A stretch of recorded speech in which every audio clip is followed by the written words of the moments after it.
saya nggak mikir saya dibayar berapa, tapi ketika saya berbagi itu ada perasaan lega, ada perasaan senang di mana ilmu saya yang punya tuh bisa dipakai sama orang lain. Selamat malam sahabat Bedante.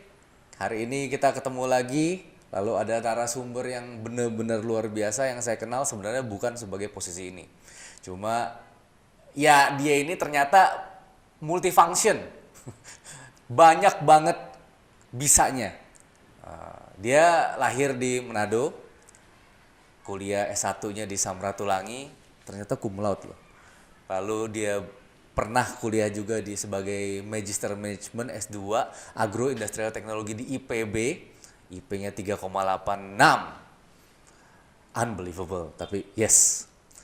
Kerja di beberapa perusahaan ternama kayak Clarion, Bionic sebagai R&D, lalu sebagai narasumber juga diundang di TV, TV One, MNC Lifestyle, Berita 1, aktif sebagai konsultan, kontributor artikel, trainer, speaker, part-time teacher di Jakarta Culinary Center, lalu sekarang juga aktif sebagai seorang instruktur olahraga. Siapa lagi kalau bukan Mr. Arif T. Nurgomo. Kita sebelum mulai, kita salam dulu ya. Oke. Salam Bedante, Bifan, Bicuan, Bedante. Begini tangannya ya, kayak B ya. Oke. Ini ya. Bifan, Bicuan, Bedante. Oke. So, how are you, Rif? Terima kasih Dani, luar biasa kabarnya hari ini. Wih, mantap. Santai. Kita santai ya ngobrolnya ya. Jadi Arif ini teman lama saya. Jadi kita udah berapa tahun kita kenalan? Kurang lebih 2012 ya. 2012. Enggak sih? Lumayan lah iya, ya. 2011, 2012. Lumayan lah ya. Lumayan lama gitu ya. Iya, kenalnya dari gym ya. Dari gym. Oke, sekarang ini manggilnya gimana nih ya? Kan karirnya sebenarnya banyak nih. Cuma kan kita nggak ngomongin sebagai instruktur sekarang ya. Kita mau ngulik mengenai perjalanan karir yang sesuai dengan pendidikan. Oke, jadi manggilnya apa nih? Chef? Sebenarnya jalur pendidikan aku sama dengan pekerja lain sebenarnya. Kalau misalnya mau terjun langsung ke industri, ke dunia pekerjaan, sama masuk kantor, masuk kerja, menduduki jabatan tertentu ya seperti itu. Jadi nggak ada panggilan kayak panggilnya misalnya chef atau apa gitu ya. Jadi tergantung dari profesinya dia mau masuk kemana. Kuliahnya apa sih kemarin jurusan? Jadi kalau aku dulu tuh setelah lulus SMA, aku memilih masuk ke pertanian. Dulunya memang senangnya sama kimia gitu. Cuma waktu itu di tempat saya belum ada yang buka sampai ke FMIPA-nya belum buka waktu itu. Jadi aku akhirnya milihnya pertanian waktu itu karena kan lebih nyangkut ke SMA aku karena aku dari biologi. Kalau angkatannya aku gitu. Di Manado ya waktu di itu. Manado Samratulangi ya. Mm-mm. Oke, jadi masuknya ke pertanian. Ya, betul. Jurusannya jurusan pertanian gitu. Nah, berarti? waktu masuk itu kita masih kuliah umum. Jadi kurang lebih 2 tahun kita kuliah umum, baru tahun ketiga, keempat kita udah mulai penjurusan, udah mulai memilih minat mana yang akan kita masuki. Nah, waktu itu karena saya suka dengan hal-hal yang berhubungan eksperimen, percobaan dan juga mengolah produk, aku pun memilih untuk masuk ke teknologi pertanian waktu itu. Teknologi pertanian. Itu merupakan salah satu waktu di zamannya aku itu termasuk unfavorit program studi ya. Orang bilang bukan program studi yang favorit karena nggak banyak orang yang minat di program studi tersebut. Jadi waktu angkatan aku tuh hanya kurang lebih 10 orang yang masuk. Iya. Tapi itu kan di Manado kan ya? Waktu pas di Manado. S2 di IPB bang enggak dong ya? Kalau S2 karena memang mungkin beda daerah, beda perkembangannya ya. Jadi waktu itu aku memilih lanjut ke S2 IPB waktu itu, memilih melanjutkan apa yang saya sudah pelajari di S1-nya. Oke. Itu food technology berarti ya? Jadi waktu S1 saya ngambil program studi teknologi pertanian, itu salah satunya kita belajar tentang food technology juga. Food technology? Iya. Oke. Nah, kemudian waktu S2 saya memilih untuk berkonsentrasi ke agroindustrial teknologi industri pertanian. Iya. Oke. Jadi sebenarnya ruang lingkupnya sih lebih umum, ada makanannya, ada non foodnya juga. Tapi lebih ke arah pertanian, berarti cara mengolah hasil pertanian. Ya, betul. Jadi kita tuh berkonsentrasi ke cara pengolahan hasil pertanian. Oke, berarti dari nasi ke nasi goreng gitu bukan?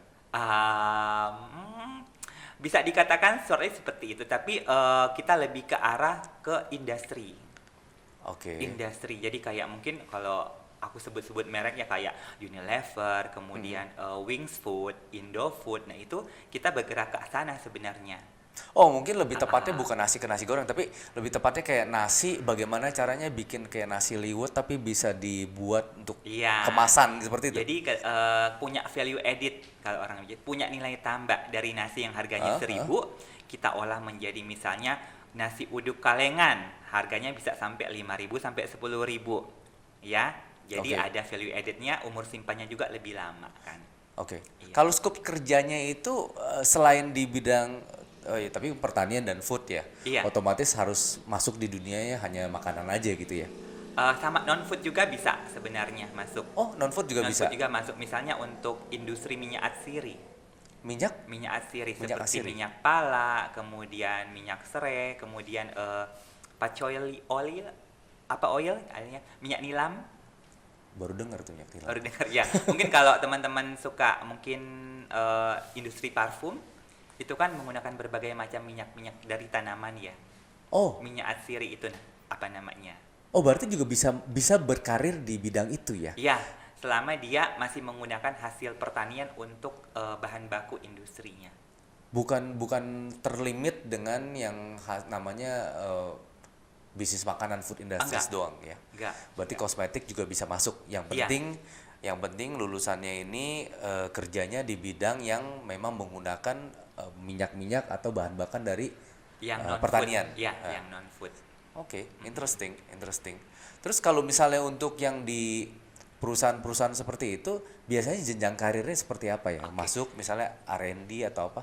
Biasanya kalau jenjang karir itu banyak ya, kita bisa masuki, bisa di bagian produksi, bisa di bagian pengembangan produk.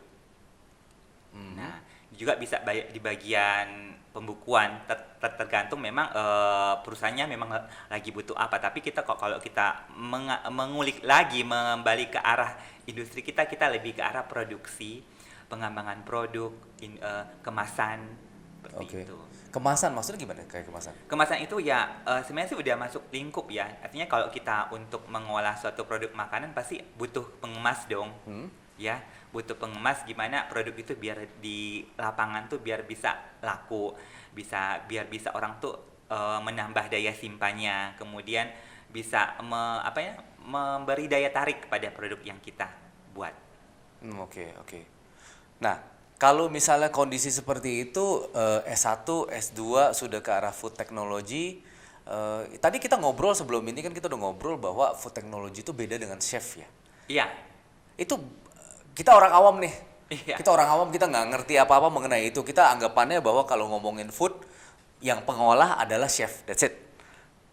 Tolong dong kasih tau gue gimana ceritanya kalau itu bedanya. Oke, chef itu sebenarnya kan profesi. Tidak ada yang orang kuliah Hah? lulus jadi chef. Oke. Jadi misalnya kalau sekarang kan orang banyak ngambil ke tata boga.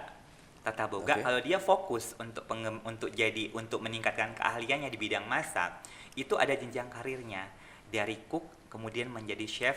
Jadi ada tingkatannya. Jadi nggak lulus langsung jadi chef. Jadi dia dari kerja sebagai helper dulu, Oke. jadi cook, kemudian jadi asisten chef, kemudian baru bisa jadi chef gitu.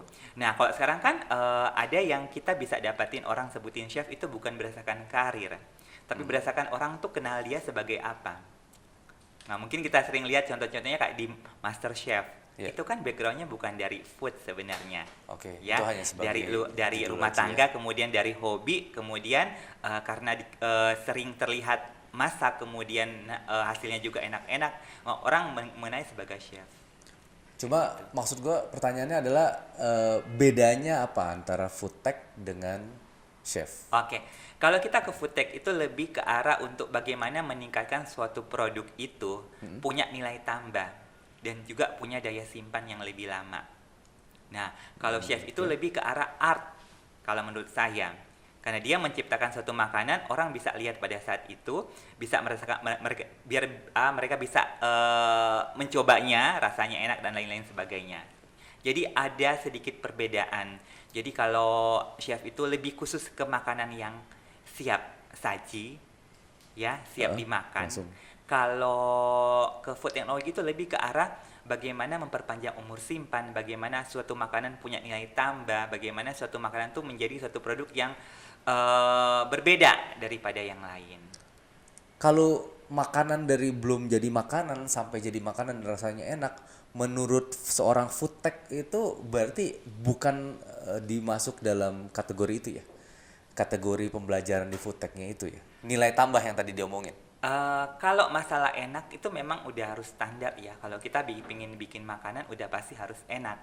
Mau yang bikin chef, mau bikin yang untuk industri pengolahan juga pun itu hasil akhirnya tuh orang harus enak. Ya namanya makanan itu nggak boleh nggak ada yang nggak enak ya. Jadi harus enak.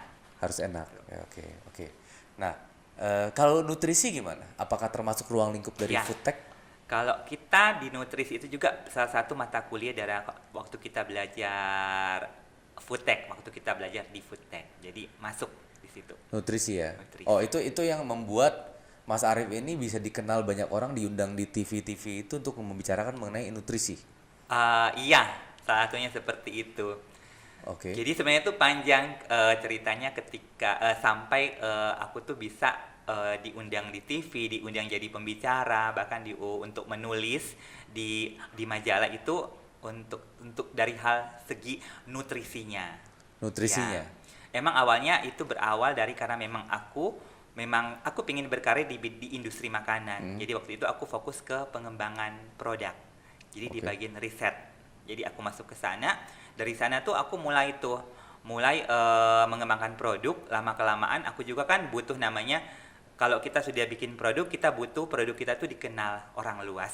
Maka saya pun terjun langsung untuk bagaimana sih menggunakan produk kita di masyarakat. Jadi kadang aku harus turun juga waktu ketika kita masak, misalnya untuk demo kayak gitu Oke. ya. Maka lama-kelamaan pun orang udah mengenal, oh ini Chef Arif gitu. Oh. Padahal sebenarnya itu bukan gitu kan. Cuman karena aku memang harus tampil ketika memasak, membuat produk. Karena memang ketika kita demo suatu produk itu, kita pun harus coba dulu di dalam lab kita. Rasanya enak nggak? Dari segi nutrisinya tercukupi nggak? Seperti itu. Oke, jadi orang tuh kenalnya kemarin itu Chef Arif karena sering tampil di TV sebagai tukang masak, chef. Mungkin bukan di TV ya, tapi kalau kita misalnya ada promosi-promosi dari perusahaan, saya yang harus maju ke depan Oke. untuk menjelaskan produk dan juga penggunaannya di dapur misalnya seperti itu. Lagian ini lebih menarik juga sih dibanding kita ngomong-ngomong doang ya mengenai Iya. itu ya. Orang makanannya mana gitu, cuma Iya. ngomong-ngomong doang. Orang butuh namanya hasil yang bisa dia taste, bisa dia coba. Oke. Itu udah sampai mana aja tuh? Di undang-undangnya tuh kemarin lihat di CV-nya tuh kayaknya udah pernah sampai ke Nusa Tenggara ya? Nah, waktu itu ceritanya agak sedikit berbeda. Jadi sebelum aku terjun benar-benar ke riset bidang makanan, saya tuh pernah kerja di LSM. Tapi LSM-nya itu lebih fokus ke food juga, pengembangan industri makanan di Indonesia. Karena waktu itu mereka lagi butuh namanya food scientist. Oke. Saya juga melamar situ, kemudian ternyata sesuai dengan yang mereka cari, cocok dengan yang mereka cari, akhirnya saya pun kerja di situ. Dan tujuan saya memang, tugas saya memang di situ untuk pengembangan produk makanan yang berbasis bahan baku lokal. Bahan baku lokal. Ah. Itu swadayanya juga dari lokal. Enggak, swadayanya itu dari Texas University. Oh, A&M Texas University. Kebetulan memang lagi ada kerjasama dengan mereka dan juga dengan IPB. oh, oke. Jadi kita kantor itu waktu itu berbasis di IPB waktu itu. Jadi diundang oleh mereka, melamar dulu ya, tetapnya melamar. Iya, sama. Oke, kerja jadi akhirnya mereka bisa bawa sampai ke Nusa Tenggara gitu ya. Ngapain Jadi di sana? memang tugas kita waktu itu bagaimana kita membuat daerah-daerah yang seperti pedesaan itu bisa menghasilkan. Tujuannya. Jadi dengan bahan baku lokal mereka bisa berbisnis sendiri dari rumah, bisa berjualan, bisa menambah income buat keluarga mereka. Jadi waktu itu kita tuh ada tim. Jadi kita tuh bertugas Misalnya dalam seminggu kita turun ke satu daerah, misalnya ke Aceh misalnya. Jadi selama seminggu itu kita udah ada kontak-kontak sebelumnya dengan orang lokal untuk di mana saja yang kita bisa akan melakukan pelatihan-pelatihan. Nah, pelatihan-pelatihan tersebut itu mencakup dari pembuatan produk, menghitung biaya harga jual dan lain-lain, sampai ke bagaimana untuk mempromosikan produk mereka. Dan itu kita berbasis bahan lokal aja. Jadi kita nggak sembarang juga bawa produk ke sana. Jadi kita lihat dulu, pelajari daerahnya seperti apa, mereka butuh apa, konsumen butuh apa, baru kita ke sana. Tapi sebelumnya produk yang akan kita kenalkan mereka sudah saya desain dulu. Saya sudah desain dulu, saya sudah bikin formulanya, baru kemudian kita ajarkan orang-orang tersebut untuk menghasilkan di daerah mereka. Berarti tetap mesti research dulu di mereka tuh banyaknya makanan apa ya, hasil bumi apa yang mereka banyak, lalu sebelum berangkat kita bisa cek dulu nih apa yang bisa nyambung dengan barang-barang yang mereka punya gitu. Jadi sebenarnya kita tuh untuk menjawab masalah yang selama ini kadang tuh petani tuh suka menghadapi masalah tersebut. Contohnya waktu itu di Medan, Brastagi, itu banyak dulu sempat ada sampai jeruk Medan itu dibuang ke laut karena pasar tuh nggak bisa serap. Jeruk Medan kan laku ya? Kelihatannya laku, tapi ada suatu waktu aku diceritain sama dari pemerintahnya di sana, mereka tuh harus buang ke laut karena apa? Karena nggak bisa masuk ke pasar. Oh, ini sebelum terkenal mungkin? Sebelum terkenal atau gimana? Iya. Sebelum jeruk Medan tuh dikenal orang. Sebelum jeruk Medan tidak juga sih. Jadi sebenarnya tuh ada musim-musim tertentu di mana produksi itu lebih banyak ketimbang pasar. Jadi pasar nggak bisa menyerap, akhirnya bahan bakunya kan nggak bisa diapa-apain ya.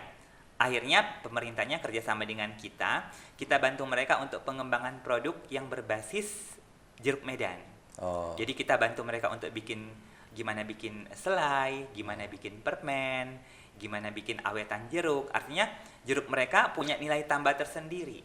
Dan bisa dipakai kapan aja ya? Dan bisa dipakai kapan saja, punya daya simpan lebih lama, dan mereka tuh nggak perlu harus buang hasil panennya ke laut gara-gara nggak bisa kepake. Iya. Sayang banget tuh jual main buang kayak begitu aja ya? Iya. Oke.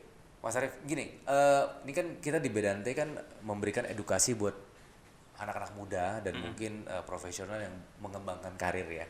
Jadi kita pengen tahu juga nih, Mas Arief bisa diundang segitu banyak orang-orang yang ngadain acara, ya kan? Itu awalnya kan tadi Mas Arief bilang bahwa memang harus show dulu di mana-mana ya kan? Harus show, akhirnya orang saling kenal, akhirnya mulut ke mulut mereka ngundang gitu ya. Iya. Pernah nggak ngelakuin seperti proposal nawarin ke perusahaan gitu, gue tuh bisa begini-begini loh, lu mau pakai endorsing melalui gue nggak apa? Kayak segitu itu pernah nggak? So far sih aku agak sedikit lupa ya, karena kebanyakan karena orang sudah kenal, orang cari biasanya. Orang yang nyari ya. Tapi kayaknya pernah saya ingat mungkin 1-2 kali kita sempat juga menawarkan propose ke beberapa perusahaan untuk yuk kita kerjasama, kita punya produk ini, mungkin kalian juga butuh informasi tentang gizi dan lain-lain juga, kita juga pernah seperti itu. Oke. Ini kan ya soalnya kita mungkin kita flashback dikit ke masa-masa di awal karir ya. Jadi intinya sebenarnya sih kita harus coba semua jalan sih. Jadi nggak juga harus nunggu kan, nggak juga harus nunggu ada panggilan atau ada tawaran dari luar. Tapi kita juga karena kita udah, yang penting bikin konsepnya aja dulu. Kita udah punya konsep, kita bisa tawarkan ke perusahaan lain ataupun organisasi lain yang bisa kita ajak kerjasama.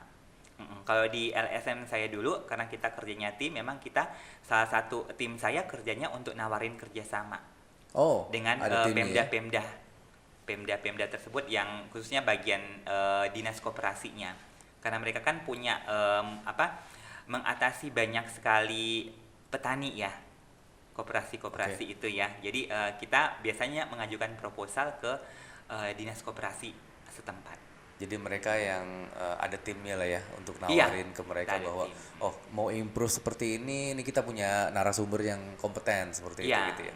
Oke. Nah, sekarang mau nanya juga nih, sebegitu banyak tampil, serunya ada nggak pengalaman yang menarik gitu? tampilnya saya bilang kalau menurut aku sih seru sekali. Karena buat saya bertemu dengan orang-orang baru, mengajarkan ilmu ke mereka itu punya nilai yang tersendiri buat saya. Karena saya nggak mikir saya dibayar berapa, tapi ketika saya berbagi itu ada perasaan lega, ada perasaan senang, di mana ilmu saya yang punya tuh bisa dipakai sama orang lain. Oh, Gitu. nggak mikirin dibayar berapa, manajernya yang mikirin gitu ya? Iya, nggak juga seperti itu. Artinya kalau kita tuh kalau misalnya kalau udah kena ke passion kita, udah dapat di passion kita dan kita memang udah ngerti tujuan hidup seperti apa, pasti dengan bayaran berapapun kalau kita misalnya punya waktu untuk itu ya why not gitu kan. Oke. Ini noble banget ya. Gila. Sekarang mau nanya juga mengenai perkembangan karirnya.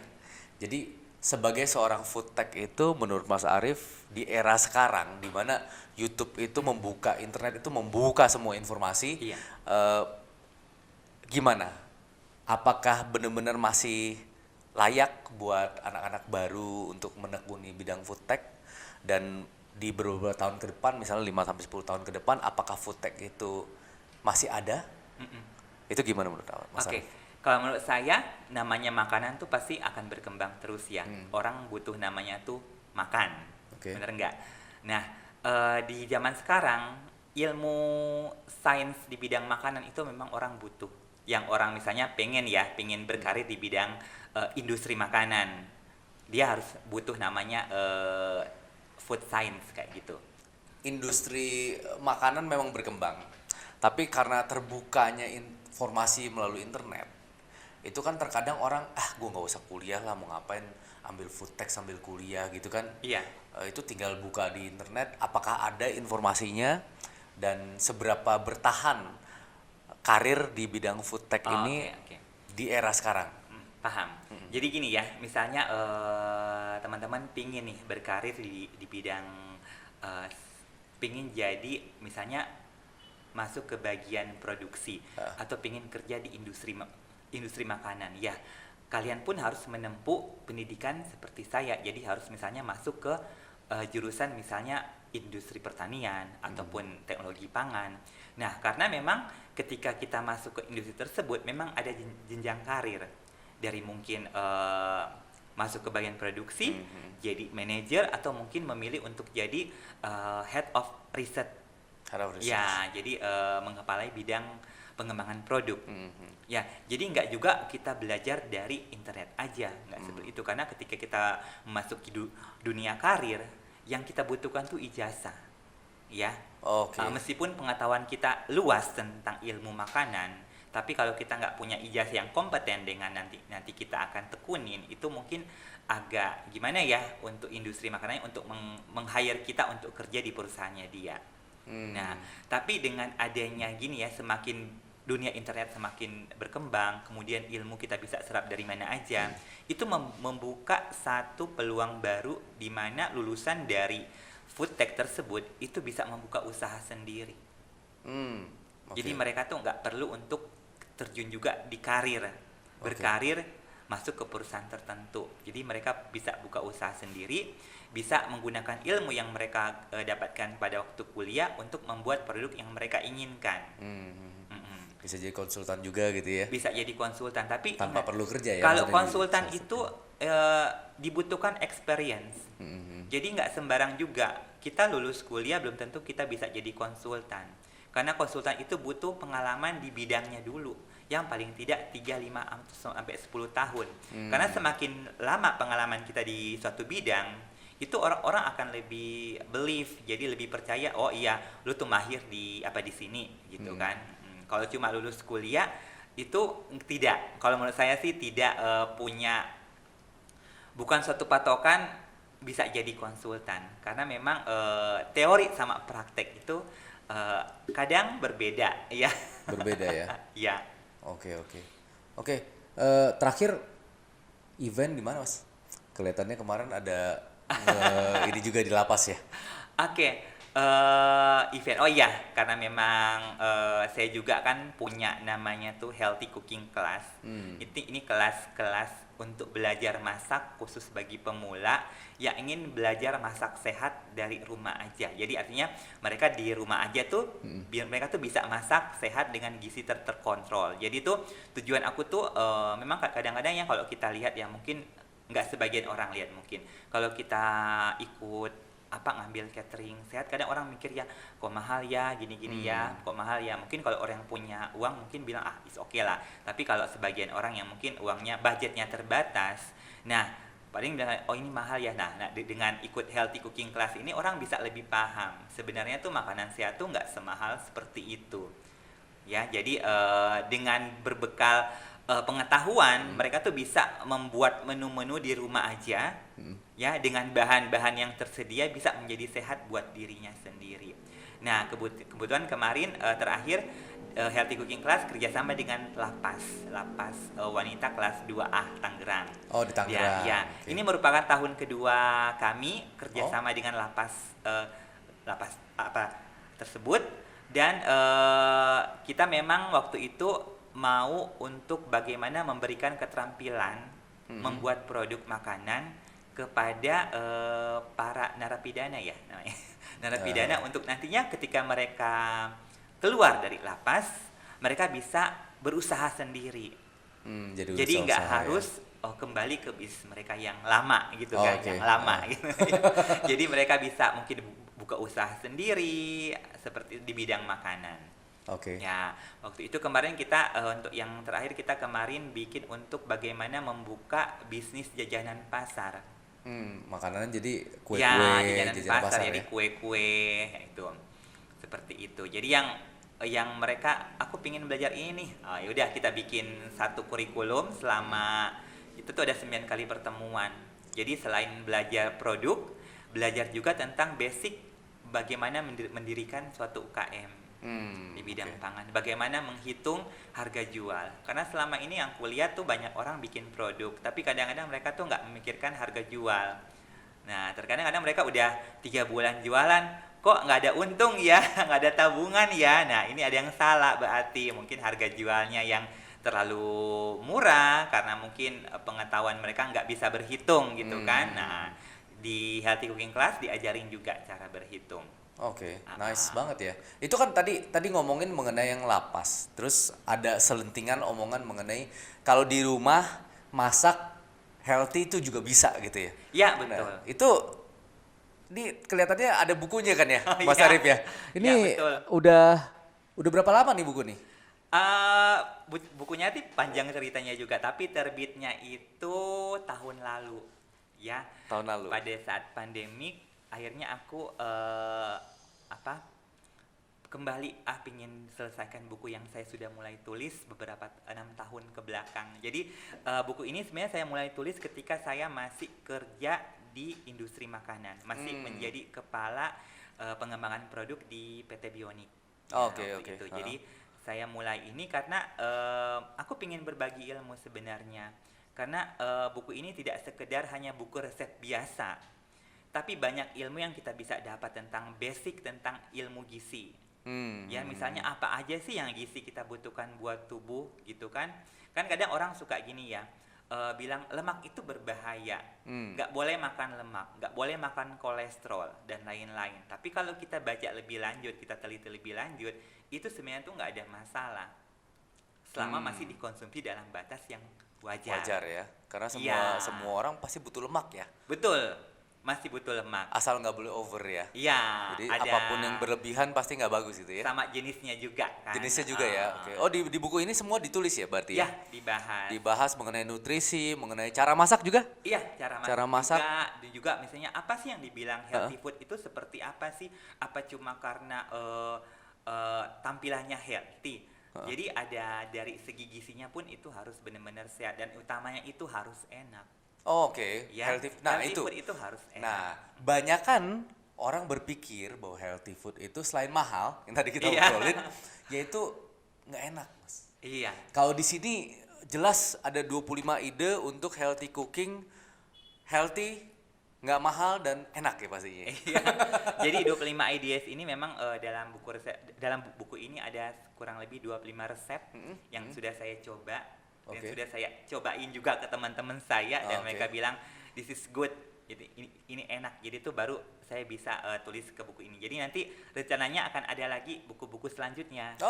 Jadi ada 2, 3 dan mungkin seterusnya karena nice. 25 masih kurang ya berarti ya. Masih kurang. Karena 25 itu cuma sebulan ya. Iya. Orang hidup nggak cuma sebulan ya.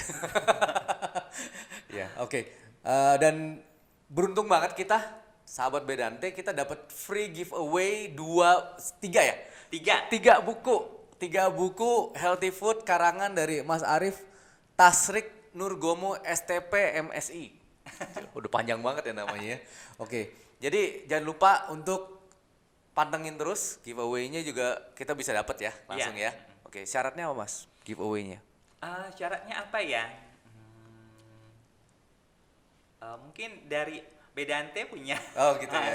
Nanti berarti pastikan dipanteng di Instagram kita. Jadi kita ada syarat-syaratnya ya. Yang penting pertama bisa follow Instagram saya, ya, follow Instagram aku, dan juga nanti bisa nanti ada ketentuan ya, mention beberapa teman Anda.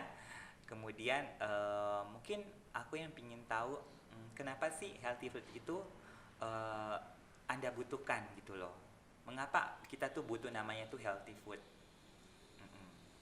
Mengapa sedikit kita butuh cerita atau mungkin sedikit alasan, mungkin dari teman-teman punya alasan apa ya, udah sharing aja gitu.